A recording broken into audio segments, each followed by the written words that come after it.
into it. We're gonna get straight into it. As a matter of fact, we here to talk about that Katt Williams interview with and unbelievably smoother and milder by the same maybe 30% than you could possibly expect. And unlike cognacs the world over, this one doesn't taste like wood at the end, and it doesn't taste like it's got artificial colors, and it doesn't taste like it's got artificial flavors. It's a fine product. He's a connoisseur. You can tell he's a connoisseur. He's a cognac connoisseur. He understands the method that goes into making cognac. Right. Well, as a comedian, you get free drinks at the club. So all comedians either turn out to be connoisseurs like myself, right, or straight up and down alcoholics like 60% of Hollywood. Well, thanks for stopping by the club.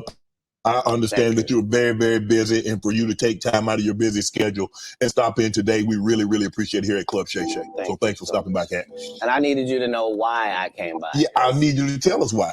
People know I don't go everywhere. I'm not interested in talking to people unless it's like a Larry King or somebody of an amazing ilk that I would actually want to go talk to in real life. Okay.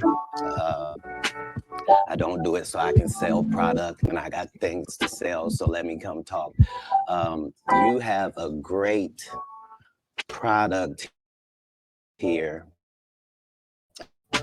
and as a fan base, we love the attention that you spend on how well you know them, how prepared you are. The same things that we liked about you in football. You brought that on over to here, and that's what it resonates. And the reason I had to come is because you've made a safe place for the truth to be told. You know what I mean? Thank you. I appreciate and that. I have watched all of these lowbrow comedians come here and disrespect you in your face and tell you straight up lies. I'm talking about things that have never been heard in all of Black Hollywood. They feel comfortable sitting here and lying to you about it. You gonna set the record straight? All right, you let Ricky Smiley sit here and you said out that mouth, you stole Friday After Next, the one I was in. I wish all of America fumbled a bit when that happened.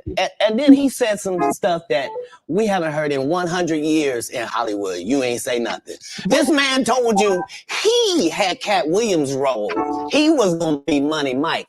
And Katt Williams was gonna be the Santa Claus. Now three quick points. You mean in Hollywood, they cast a 5'5" black Santa Claus that weigh 145 pounds. That's your story. This is why it's good to wait to see how things, turn out. You know what I'm saying? In the end, you wait and see. You just sit back and relax and wait. And the truth always come out. There's three sides to every story. You got two sides, and then you got the truth. And I think we got the truth that's gonna come out a little later. Your story is the Ricky Smiley that couldn't even do curse words because he had a Christian fan base. He was gonna play the pimp. Why you didn't ask him why has he played a woman in more movies than he's played a man? Well, I didn't know he shouldn't be able. You wouldn't let a athlete that been on steroids talk about one of the greats. Ricky Smiley can't act because Ricky Smiley can't act. He told you the story about when the movie came out. Where did he say he watched it? At home. He wasn't even at the premiere.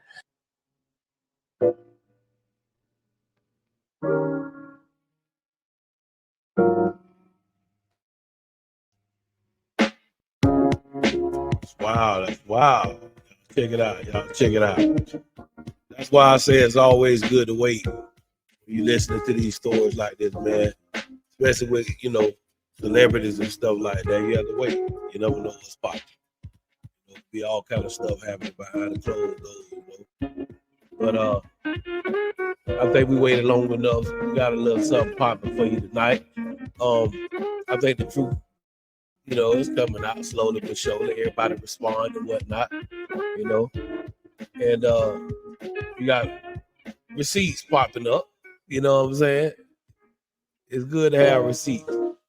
You know? So y'all check this out. We got this for you. We're gonna turn it down on the receipts, man. We're gonna let y'all check it out. He is speaking on a Katt Williams interview and controversy with Ricky Smiley over the Money Mike role in Friday at the Next. Now, Ricky Smiley addressed everything. I'll let y'all see that towards the end of the video. But first, this Ice Cube speak. Just cover out, you know what I'm saying?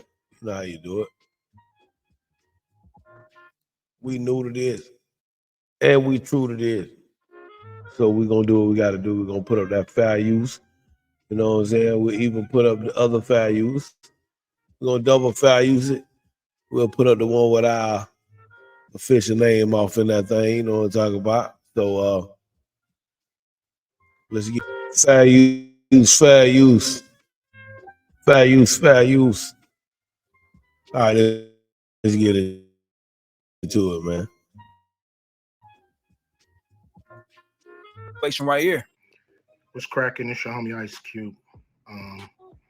Just wanted to address a few things. You know, everybody been checking out the internet. My man Katt Williams.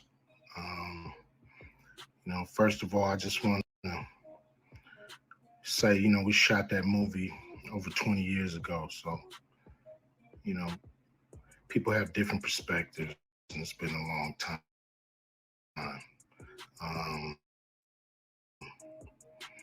Every comedian that I work with, every comedian that I've put in a movie, I only put them in the movie because I thought they was funny. I thought they was perfect for the part. I tried to put them in a position to win. That's what it's all about, you know. I don't, you know, I look at from, you know, Chris Tucker and Bernie Mac and Mike Epps, Katt Williams, you know, Ricky Smiley, Michael Blackson, Cedric, Kevin Hart. You know, all these guys I know are funny as hell. You know, I didn't discover them. You know, they were doing their stand-up, but you know, I knew that they were great and that they could act, and that you know, if I have an opportunity, I was gonna give them an opportunity. You know, to me, that's what it's all about. You know, as far as, you know, specific things, you know, Katt was 100 on a few things. What you say? Most of what he was saying. He was 100. Things, you know, I just want to clarify. When we bring in a new, you know, comedian, we do have them try out for different roles. So Ricky did give Money Mike a shot. But when we saw him and, you know, we kind of saw how he moved and how he was, you know, auditioning, we decided that he would be a better. Both of them boys was telling the truth. You see what I'm saying? It was just a, you know, someone speaking on the other one, and then, you know, you can't be done, you know, ran your mouth and said all the crazy shit, you know, when you thought you was the shit, and now the roles are reversed, and you can't stand that flame back on you, you know what I'm saying? So you know, you speaking out, trying to get your name back hot, you know what I'm saying? That man brought you up and went on flamed on you, you know what I'm saying? He already had a little heat for you. I guess, you know what I'm saying? You make your bed, you gotta lay in it. That's how it works, you know? Which was, to me, the perfect casting. When we saw Mike, I mean, damn, I call him Money Mike. When we saw Katt, you know, when I saw him, see what I'm saying? They already knew who was Money Mike. They already knew. He can't even call Katt by his name. You know what I'm saying? He referred to him as Money Mike. It's just natural. That's who Money Mike is. Shit. Cat in the Hat is Money Mike. That's the same person. They just Cat in the Hat and called it Money Mike. Look at it. Shit. You can go back to the BET Comedy View. That's the same person. Money Mike. What's the difference? You know what I'm saying? I just knew that he was perfect for Money Mike. And, you know, Katt, Katt, said he wrote his role, which was written, but he enhanced it. This is why Katt was so dope in the movie. Money Mike had a small role, not as big as the Santa Claus role, but when we started filming, he was giving us such magic that we kept expanding his role, giving him more to do because he was on point. When we shoot these movies, for one, see, the man went in there and laid it down. So the script writers went in there and had to go to work. They had to give him more parts. So Santa Claus gonna have more parts if he'd have went in there and did his job. So, was it something to what Katt was saying? You know what I'm saying? About the rest of the movies you was in? That, your parts didn't make it to the big screen. So, hey, facts are facts. Look like the facts are coming out. And the scripts are fire or funny. But we shoot the script. And once we get what we need from the script, we let the comedians ad-lib, riff, play with the words, do their thing. We give them a take where they can, or two, three takes where they can go off and do what they feel. Excuse me,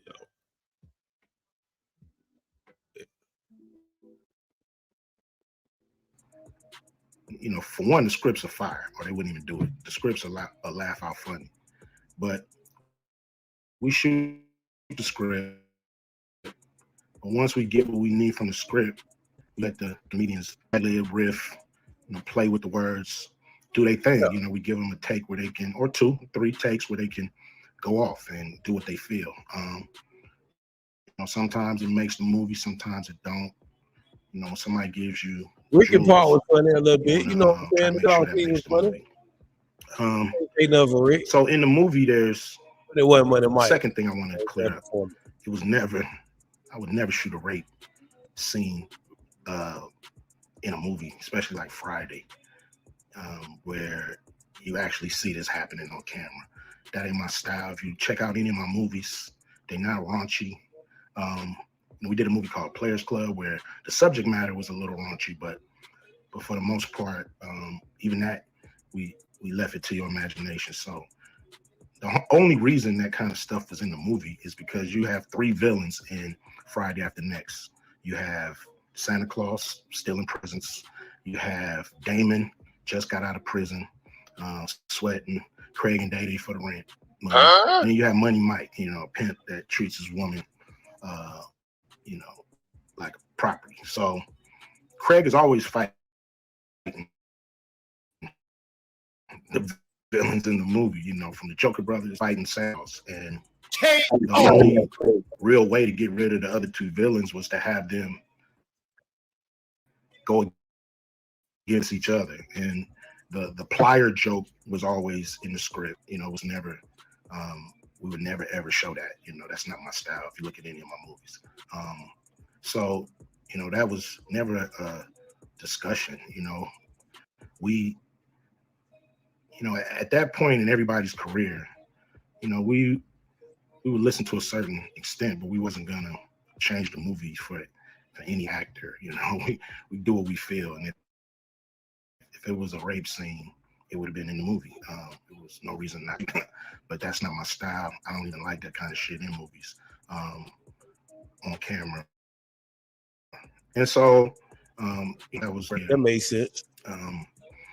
Katt, he wrote a lot of his part because, like I said, he was giving us jewels, so we were keeping the camera rolling. He was coming off the dome. He was coming prepared every day to steal the show. That was his mission. And, that's what he did, with the movie. And it launched his career, And I'm proud of the movie. I'm proud of all the guys who've, come through, a Q Vision production and went on to do bigger and better things. And look, a lot of people are talking about pay and how much they was paid on these movies that were extremely low budget. Most of these guys work a couple of days, and when you're doing a movie, there's over 100 people working on the movie that need to get paid. most of them got to get paid every day. And there's pre-production and post-production. Even after you finish with the actors, you got to pay editors and sound people. And my movies are all about quality, so most of the money go up on the screen. I'm not giving you no bullshit. I'm not giving you no low budget, shit you can laugh at because it's so cheap. Fair use. So, we try to put all the money on the screen. And so any actor that's mad at what they got paid, just look at what you was doing. Look at where your career was at the time. Take a look at where it is now. And Friday has something to do with that, I believe. And I put a lot of people in movies, but they ain't never put me in a movie. So real shit.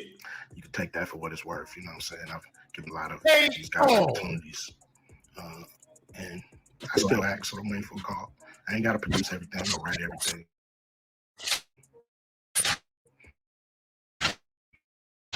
I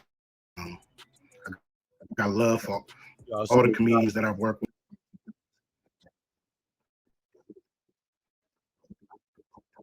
Y'all see it. Y'all see what time it is, man.